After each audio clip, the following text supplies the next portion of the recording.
ማንም ልቅምቅም የማንችን ልካቀመ ቢያውቅም አይጠነቀቅም አባቴ ትሸነፋለህ ትለኛለህ አሪው ኪድሚ ሊጉ እኮ የአባቴ እኮ ነው ደግሞ ሻምፒዮንስ እየበላን የተማረ ወድቆ አይወድቅም አልተገናኘንም እንግዲህ ወያላ ነጋ ቲቡላ እርገጣው ነው ያልከው የምን አባተ እርገጣው ነው እንዲህ ተረግጣ ማለት ነው እዲ እኔ አንድ ነገር ልንገራችሁ ዩናይትድ የሆነ ፈርስት ሃፍ ያለው ዩናይትድ ኦሪጂናል ሰከንድ ሃፍ የገባው ፎርጂት የምን እርገጣው ተረግጣ ተጨፍጨፈ እዲ ነፍሴ ወጣች እኮ ጀማው ነፍሴ ወጣች ዲ ማን ነው ያለው ሺ ሰከንድ ሃፍ ማን ነው ሴላመንስ ዶርጉና እኮ ሄቨን ብቻ ነው ያለው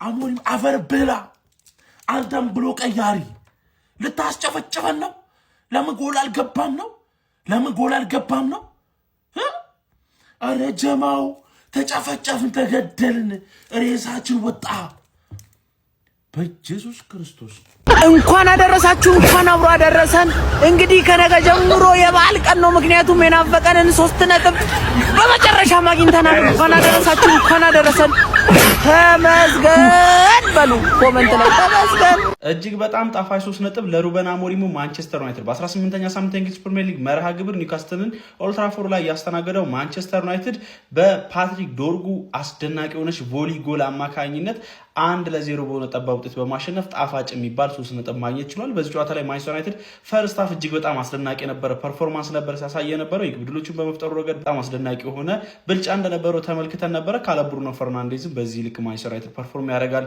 ብለን ላልጠበቅን ሰዎች ሰርፕራይዝ የሚያደርግ ቡድን ነበረ። ሰከንድ ሃፍ ግን ኒውካስትል ወደ ጨዋታው ለመመለስ በሚያደርገው ጥረት ውስጥ የተሻለ ቡድን ሆኖ አግኝተነው ነበረ። ነገር ግን ምንም እንኳን የተሻለ ቡድን የነበረ ቢሆንም የነበረውን ብልጫ ወደ ጎልነት ለመቀየር በጣም ተቸግሮ 1-0 ለመሸነፍ ተገዷል ማለት ነው። በዚህ ጨዋታ ላይ ፓትሪክ ዶርጉ እንዲሁም ደግሞ ማቲያስ ኩኛ በጣም ሲያስደንቁኝ ነበሩ። ማቲያስ ኩኛ ሪሰንትሊ ለማንቸስተር ዩናይትድ ያለው ፐርፎርማንስ እጅግ በጣም አስደናቂ እንደሆነ እየታዘብኩ ይገኛለሁ። በኒውካስትል ዩናይትድ በኩል ደግሞ ሉዊስ ሃል በጣም ሲያስገርመኝ ነበር። ዛሬ ጥሩ ፐርፎርማንስ ነበረው ምንም እንኳን ቡድኑ ቢሸነፍም ማለት ነው። ለማንኛውም ማንቸስተር ዩናይትድ አሁን ላይ በፕሪሚየር ሊጉ 29 ነጥቦችን በመያዝ 5ኛ ደረጃ ላይ ተቀምጧል።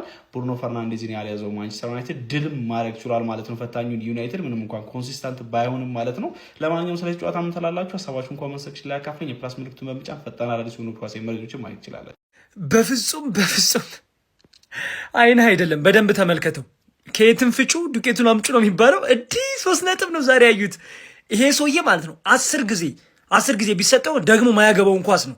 ምን አይነት ጎል ያገባው ዶርጉ በቃ የዩናይትድ ደጋፊ በቃ ማመን እስኪያቅታቸው ድረስ አንገታችንን እዚህ ጭነን ደግሞ ቅያሪዎቹ ሳሞሪ ምንድን ያደረግከው ዛሬ ማለት ነው። አሞሪ ማለት ነው ይዞት የገባው ፎርሜሽን ነው መሰለኝ በጣም ቆንጆ ነበረ። ፈርስት ሃፍ ሰከንድ ሃፍ ከቀያሪው በኋላ ነው ትንሽ ልብ ድካም ሲያዝ የነበረው እንጂ 4-2-3 መሰለኝ ካልተሳሳትኩኝ ይዞት የገባው ፎርሜሽን ናይስ ነው እኮ ግን የትም ፍጩ ዱቄቱን አምጩ በስተመጨረሻ 3 ነጥብ እንዴት ነው ደስ የሚለው 3 ነጥብ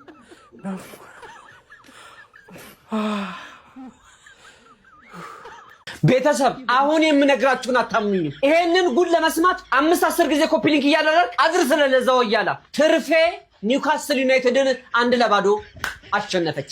እቺ ወገኛ 5ኛ ላይ መታጉብ ብላለች። በሉ እንግዲህ ያሸንፋችኋል። ሳምንቱ ሙሉ እንደለመዳችሁት ዋንጫኛ ነው በሉ። በአንድ ጨዋታ የሚበላ መስሏችኋል? ነገ ከነገ ወዲያ ባፍጥሞ መደፋቷ የታወቀ ነው። ለነገሩ ሁለቱም ማንቸስተሮች ለሰዓታት ነው የሚቆጣጠሩት። ከዛም እንደለመደባቸው ወይስ ክስታ አሊያም ደግሞ ሳራቸውን ሊግጡ መውረዳቸው አይቀርም። አዘሌላ ነገር አታዝ በጣም የሚያናድደው ነገር ምን ታውቃላችሁ? እስካሁን ሰዓት ድረስ ተጎልቼ ወይ አልተደሰትኩ ወይ እንቅልፌን አልተኛው። ምን አቋጠሩ? እኔ እኮ ግራም ይገባኝ አርሰናል ላይ ብቻ ሲሆን ነው ኒውካስትል እንደዛ የምትወበሪው እንደዛ የሚያደርግሽ የሚያንተከትክሽ። እኛ ጋር ሲሆን 20ኛ ላይ ያለ ቲም መጥቶ ጉብ ይልብናል። የሚያደርጋችሁና የሚያሳጣችሁ የዛን ሰዓት። ነገር ግን እንደዚህ አይነት ሽል ቡድን ሲያጋጥማችሁ ግን ልምሽ ትላላችሁ። ለማንኛውም ለቤቱ አዲስ ከሆናችሁ ፎሎ፣ ላይክ፣ ሼር፣ ኮፒ ሊንክ እንዲሁም ሪፖስት መደረጉ እንዳይረሳ። አሁን ማለት ነው ቀኑ ሙሉ ዶርጉናው ጋር ያሉበት ብሎ ይይ ሲል የነበረ ዩናይትድ ደጋፊ ይመጣና ዶርግሽ ብሩንን አስረሳችሁ እኮ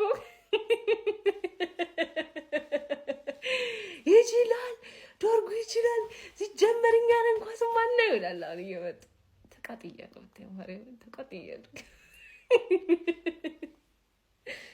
እረር ብያለሁ ለምሮ መሰቀው ተቃጥያለሁ እኮ ገብርኤል ግን መሳቅ ግዴታ ነው ግን ያገባት ጎል አረ ምንድነው ማውራው ከስንት አንዴ ቢሸነፉ ቪዲዮ ራሱ ጠፋብኝ አረ የራሳችሁ ጉዳይ እንጂ በጣም ነው የምንችለው ጋይስ በጣም ምድረበ ያለ ጸጥ ብለተኛው ምንም አይነት ኮሽታ አልፈልግም ሙቤሙ የለም አማድ የለም ብሩኖ ተጎርቷል የለም እንትና ዴሊክት የለም ምናምን ብለ ቁጭ ብለ እየጠበቅክ ነበር ሙድ ለሚያስ አረ ኒውካስል እናንተ እንደማይሆን ያርግናቸው እግዚአብሔርን እነ ሙቤሙ እና አማድ እና ብሩኖ እንደም እንዳትመጡ አንፈልግም የሆነ ቲም ያዩት ኩሌ የሆነ ቡድን አላያችሁም ወይስ ከነ ጉድለቱ ቢሆንም የሆነ ቡድን ተመልክተናል ዶርጉ ፈርስት ሃፍ ከነ ጉድለቱም ቢሆን ኑኖ ሜንዴሽን ሆኖ ነው ያመሸው እኔ ተመችቶኛል ለማንኛውም እኔ ከዚህ ቡድን እንደዚህ አልጠበቅኩም ነበር እና ግን በቃ ቡድን ተመልክቻለሁ በቃ እንደ ቲም ጥሩ የሚንቀሳቀስ ማለት ነው ከነ ጉድለቱም ቢሆን ተመችቶኛል ካሜሩንም ኮት ዲቫርም ይቅናችሁ በደንብ እስከ መጨረሻው ሂዱ አንፈልጋችሁ ንቆ ገብቶ ኒውካስትል ዋጋ ከፈለ መተጋጣሚህን መናቅ የለብህም የፕሪሚየር ሊግ ነው ማንንም ይሁን ተጋጣሚ ማንቸስተር ዩናይትድም ይሁን በቃ መናቅ የለብህም በቃ ፕሪሚየር ሊጉ አይገመትም በቃ ከባድ ነው ንቀት ዋጋ አስከፈላቸው በስማ አሁን ሳምንቱ እንዳለ ሊረበሽ ነው ተጋጣሚህን መናቅ የለብህም ዩናይትድም ቢሆን ዶርጉ ይሄኛው ዶርጉ ሌላ ዶርጉ ነው ይሄኛው ዶርጉ ሌላ ዶርጉ ነው እኔ ምን መሰልኩ እንቅልፋም ሰውዬ ደግሞ እኔ መሰልኩ እንቅልፋም ሰውዬ እንቅልፌን ትቼ ዛሬ ትርፌ ላይ ሁሌ ታስደስተኛለች እኮ ዛሬም ደስታዋን ታቋድሰኛለች ብዬ ኳሱን ቆጭ ብዬ አይቼ ወፍ የለም ግግም እናንተ ምን ሆነ ተርፊን ነው እንዴ ዛሬ ሜዳ ውስጥ ያየነው አይደለም እኮ እንደው ምን ይሰሩላችኋል ብሩኖ ምን ይሰራላችኋል እናንተ ቡቡ ምን ይሰራላችኋል ማን ነው የሚሉትስ ምን ይሰራላችኋል እንዴ በቃ እነዚህ ምርጥ ናቸው ማን ዶርጉ ሳይ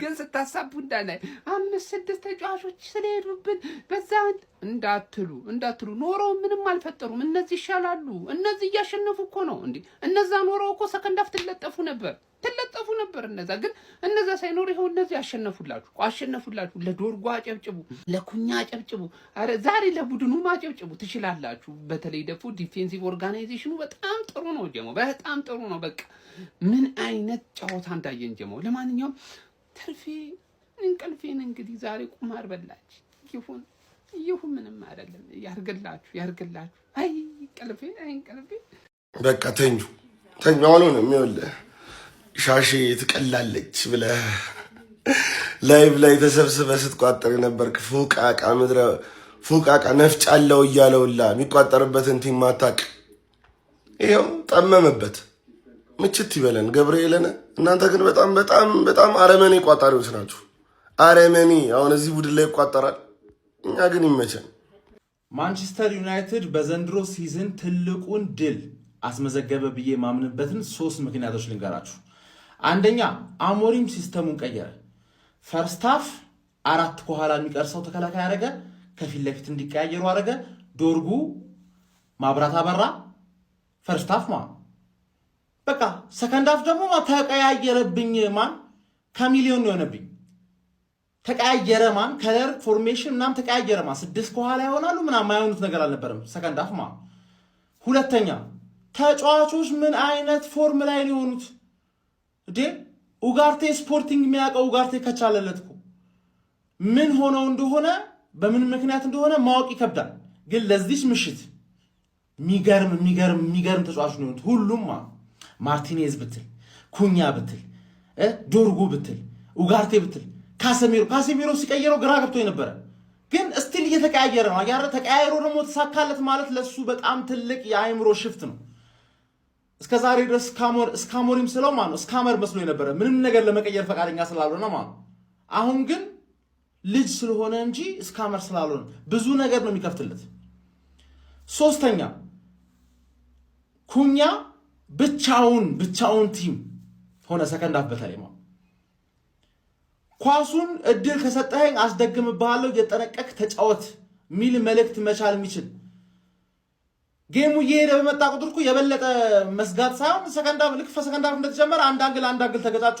ሴስኮ ማይሆን ሰው ነው። ሴስኮ አንድ አንግል ገጨበት፣ ሆል የሚገርም አንግል ገጨበት። ከዛ በኋላ ግን ሶሊድ ኩኛ ብቻውን ክለብ አይደል? ብቻውን ክለብ ነው እኮ ሁልሽም ተከላካይ በተከላካይ ብቻ ኩኛ ከፊት ለፊት እንዲያቀብለው አንዱ ጮትለት ዘርክ ሲያስቀመጠለት አለቀ።